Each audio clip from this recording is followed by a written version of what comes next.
बिस्मिल्लाहिर्रहमानिर्रहीम। शुरू अल्लाह के बाबरकत नाम से जो बहुत ही बड़ा मेहरबान और नहायत रहम करने वाला है। अस्सलाम वालेकुम माय यूट्यूब फ्रेंड्स, आज हम आप लोगों के साथ इमली और आलू बुखारे का ड्रिंक बनाने की रेसिपी शेयर करेंगे। ये ड्रिंक बहुत ही ज़्यादा यूज़फुल है हमारे लिए। ये हमारे मैदे और जिगर की गर्मी को ख़त्म करता है, जिस्म में मौजूद गंदे मादों और बीमारियों को ख़त्म करता है। ये ड्रिंक हेल्दी होने के साथ साथ बहुत ही ज़्यादा मज़ेदार बन के तैयार होता है। आमतौर पर हम लोग इमली को बहुत ज़्यादा मामूली सी चीज़ समझते हैं, लेकिन इमली में बहुत ही ज़्यादा वाइटामिन और मिनरल्स पाए जाते हैं। तो चलिए ये मज़ेदार सा हेल्दी इमली और आलू बुखारे का ड्रिंक बनाना स्टार्ट कर लेते हैं। सबसे पहले फ्रेंड्स, यहाँ पे मैंने आलू बुखारा लिया है। 100 ग्राम आलू बुखारा लिया है। यह आप लोगों को इजीली किसी भी पंसार की दुकान से मिल जाएगा। 100 ग्राम ही आलू बुखारा लिया था और 100 ग्राम ही यहाँ पे मैंने इमली ली है। और इमली यहाँ पे मैंने गुठली वाली ली है। आप लोग बिना गुठली के भी इमली ले सकते हैं। यहाँ पे हम लोगों ने बिल्कुल रसीली सी और जो रेडिश ब्राउन सी इमली होती है वो वाली लेनी है। जो ब्लैक इमली होती है वो बिल्कुल खुश्क होती है, उसका कोई भी फ़ायदा नहीं होता। इमली को हम लोग समझते हैं कि ये एक मामूली सी चीज़ है, लेकिन ऐसा बिल्कुल भी नहीं है। इमली के अंदर इतने ज़्यादा विटामिन्स और मिनरल्स पाए जाते हैं। इमली की तासीर इतनी ज़्यादा ठंडी होती है कि गर्मी में सबको बहुत ज़्यादा पसीना आ रहा होता है। अगर आप लोग इमली और आलू बुखारे के शरबत का इस्तेमाल करेंगे तो आपके जिस्म को पसीना कम आएगा, जिस्म से बदबू नहीं आएगी। आपके हाथ और पाँव से ऐसा लगता हो कि जैसे आग निकल रही हो, तो इमली और आलू बुखारे के शरबत का इस्तेमाल करें। ये जिस्म के लिए बहुत ही ज़्यादा हाइड्रेटेड होगा। अब यहाँ पे मैंने एक मिट्टी का बर्तन ले लिया है। मैं मिट्टी के बर्तन के अंदर ही इमली को और आलू बुखारे को सोख होने के लिए रखूँगी, क्योंकि जो मिट्टी का बर्तन है ये कुदरती तौर पे बहुत ज़्यादा ठंडा होता है। तो इसी के अंदर ही हम लोग आलू बुखारे और इमली दोनों को इकट्ठा डाल के 1 लीटर पानी इसके अंदर शामिल करके इसको हम लोगों ने ओवरनाइट सोख होने के लिए रख देना है। ओवरनाइट सोख होने के लिए रखेंगे तो उससे ये होगा कि हमारी जो इमली और आलू बुखारा है वो बहुत ही ज़्यादा सॉफ्ट हो जाएंगे और अच्छी तरह से फूल जाएंगे। एक दफ़ा इमली को चम्मच के साथ अच्छी तरह से यहाँ पे हम लोगों ने तोड़ लेना है छोटे छोटे पीसीस के अंदर। अब इसके अंदर हम लोगों ने 1 लीटर पानी शामिल करना है। 1 लीटर पानी डाल के इसको हम लोगों ने कवर करके किचन काउंटर पे ही रहने देंगे, ताकि इमली जो है वो ओवरनाइट हमारी अच्छी तरह से सोख हो जाए। पानी को डाल के एक दफ़ा इसको अच्छी तरह से मिक्स कर लेते हैं। अब इसको किचन काउंटर पर ही पड़ा रहने देते हैं और सुबह को आप लोगों से मिलते हैं, इसको चेक करते हैं।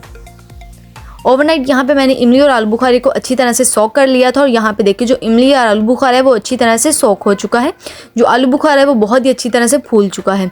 अब यहाँ पे हम लोगों ने हाथों के साथ इसको अच्छी तरह से मसल लेना है और जो इमली की और आलू बुखारे की गुठली है वो सारी की सारी अलग कर लेनी है और इसका पल्प जो है उसको अलग कर लेना है। तो पहले हाथ को अच्छी तरह से धो लेंगे। हाथ को धोने के बाद यहाँ पे इमली और आलू बुखारे को अच्छी तरह से मसल के इसकी सारी गुठलियाँ रिमूव कर देंगे। जो इमली और आलू बुखारे का शरबत है वो इतना ज़्यादा हेल्दी होता है कि जो शुगर के पेशेंट्स हैं उनके शुगर लेवल को कंट्रोल करता है, हाई ब्लड प्रेशर को कंट्रोल करता है। यहाँ पे मैंने इमली को और आलू बुखारे को अच्छी तरह से मसल लिया है। तो अब यहाँ पे हम लोगों ने एक स्ट्रेनर ले लेना है। इस स्ट्रेनर के अंदर इस पल्प को अच्छी तरह से स्ट्रेन कर लेंगे। अब यहाँ पे एक स्पैचुला की मदद से इसको प्रेस करते हुए हम लोगों ने इसका सारा पल्प अलग कर लेना है, क्योंकि जो इमली का और आलू बुखारे का गूदा है वो सारा का सारा अलग हो जाए और उसकी जो गुठलियाँ हैं वो अलग हो जाएं।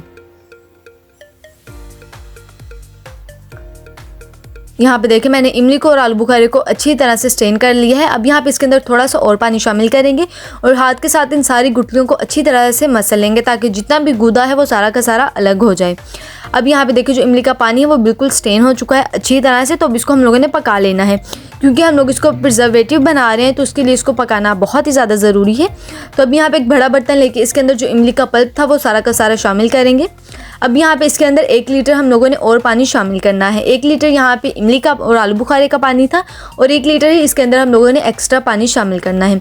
अब इसको हम लोगों ने इतना पकाना है जब तक कि ये कोटिंग कंसिस्टेंसी में नहीं आ जाता, अच्छी तरह से गाढ़ा नहीं हो जाता। अब यहाँ पे जो इसके ऊपर साथ साथ झाग आ रही है इसको पकते हुए, वो सारी झाग हम लोगों ने साथ साथ ही उतार लेनी है, क्योंकि ये बहुत ज़्यादा अनहेल्दी होती है।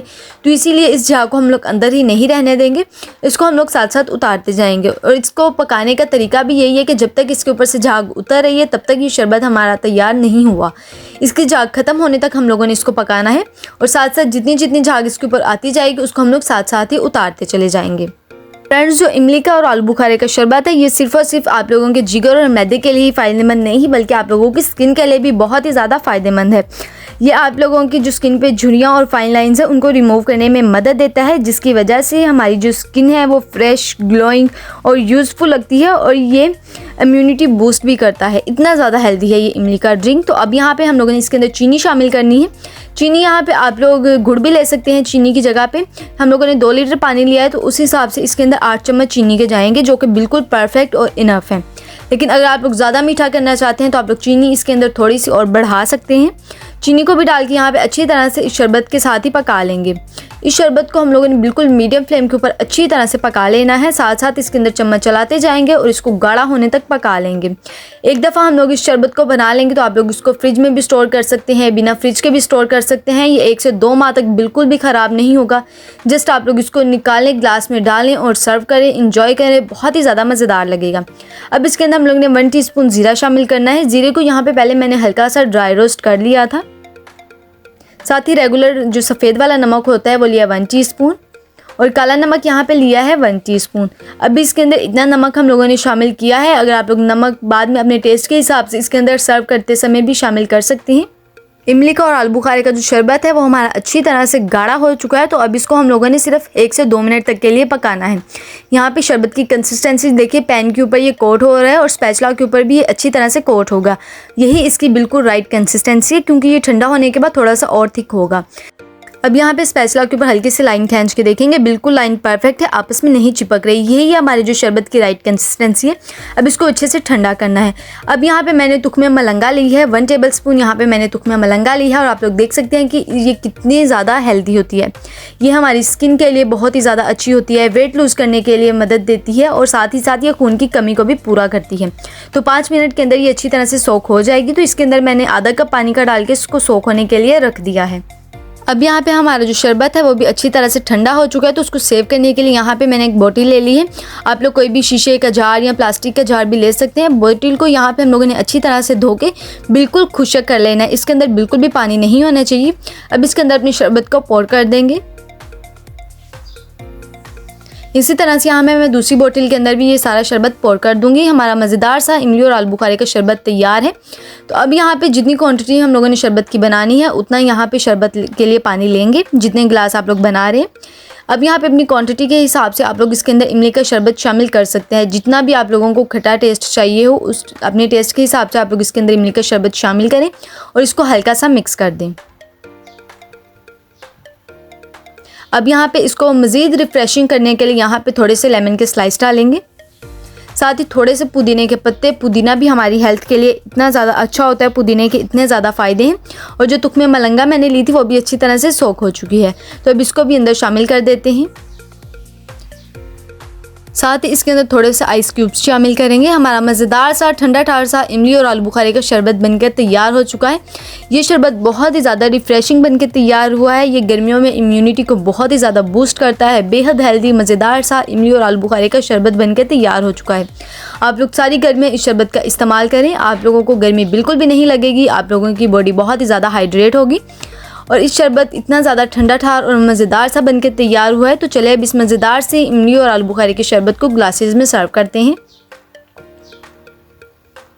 माशाल्लाह से हमारा इमली और आलू बुखारे का शरबत बिल्कुल बनकर तैयार हो चुका है। बहुत ही ज़्यादा रिफ़्रेशिंग, इतनी प्यारी इसकी खुशबू आ रही है। बहुत ही ज़्यादा मज़ेदार सा ये शरबत हमारा बनकर तैयार हुआ है। सो व्यूअर्स, अगर आप लोगों को हमारी ये इमली और आलू बुखारे की शरबत की रेसिपी अच्छी लगी हो तो वीडियो को लाइक और चैनल को सब्सक्राइब कर दीजिएगा।